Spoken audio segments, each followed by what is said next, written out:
విద్యానాడు కాంతాలందరూ కూడి గన్నేరు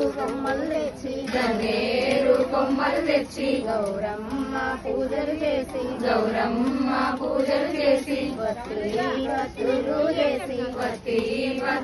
చేసి కోడి కట్టి బియ్యాలు పోసి